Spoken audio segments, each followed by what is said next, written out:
Hi, everyone. I'm Britt Moreno, and joining us now on CBS Denver and CBSDenver.com is Jane Pauley, anchor of CBS Sunday Morning. Hi, Jane. How are you? Well, I'm waving at you. I've never done that before. Hi. Hello. How you doing, Britt? We see you, and we're doing really well. This is actually, I think, the first time that we've gotten to talk to you since you took over the show. And, I mean, just side note here, my husband and I watch, and we love you, and everybody in Denver is really excited to talk to you. So how are you liking this new gig? Well, first of all, I'd like to correct something. I didn't take it over. I haven't taken over Sunday Morning. Sunday Morning is, I think it's, a case could be made that it is the best show on television, and I would have said that long before I arrived here, long before, so no taking over. My goal has been, since I took the baton from Charles Osgood, that I did, don't mess it up. It really is a very distinctive, unique, and wonderful piece of broadcasting, and it's a thrill to be part of it every Sunday, really. So thanks for asking. Oh, of course. I think people are familiar with the show, but frankly, people are familiar with your work as well. And how are you enjoying this new experience? At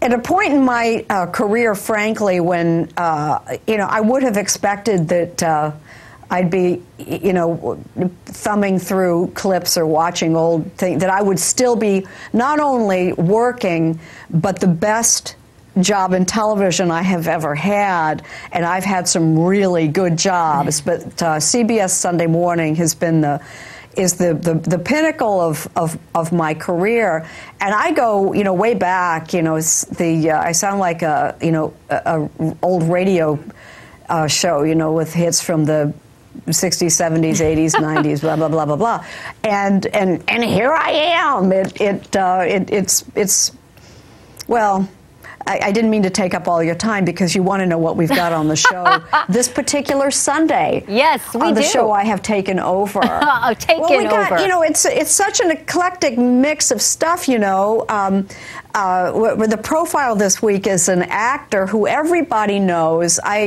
Looking at his body of work, he's sort of a universal molecule. Paul Rudd, who I would have first remembered from romantic comedies, from what we used to call buddy movies. They're now bromances, and this summer he's back in an action role, which I think kind of surprises even himself. He talks to Tracy Smith, and I believe we have a clip.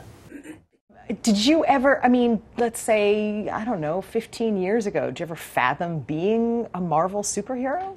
No, of course not. I figured early on this was what I wanted to do for a job, and I certainly hoped it would work out and that I would be playing lots of different parts, but I don't think I anticipated being an ant.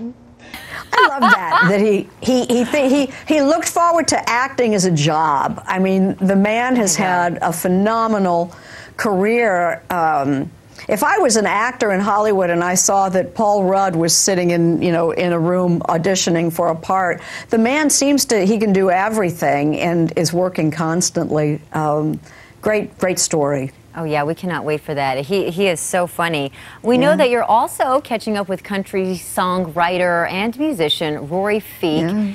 And this is pretty compelling because he's stepping back on stage for the first time since he lost his wife, I understand, with her battle with cancer.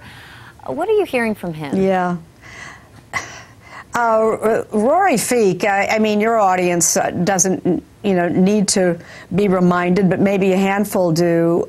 His name might be more familiar if I partnered it with his partner, Joey, his wife and stage partner. They were a huge country and bluegrass duo, many hits, beloved fans, and his wife Joey, 2.5 years ago, died of cancer, and left a little, I think, 1.5 years baby daughter at the time. So Joey and Rory are no more, but not forgotten. So now Rory Feek is, after 2.5 years, finally back on stage on his own. Fans are thrilled he's back. I think he's glad to be back, but it's still complicated. We got a clip of him too. Why don't we look at that? Okay.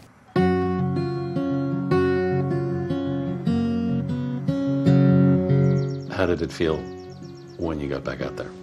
It felt surreal and strange, a little wrong in some ways, because I had kind of decided I wouldn't.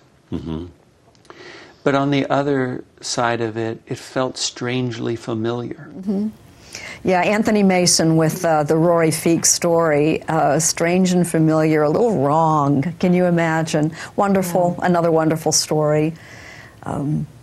As usual, Sunday Morning is filled with important stories and some completely unimportant. Mo Rocca has a story for Father's Day about the doofus dad look is having its moment, and I think that is an important headline, that the clothes in Pop's closet, the white baggy socks and the pants that don't quite fit, and I don't know, maybe even the short sleeve shirts. The whole look is just having its moment, and I think that's good news, don't you? Right, I do, and we need to all be aware of this very important issue, the dad doofus look.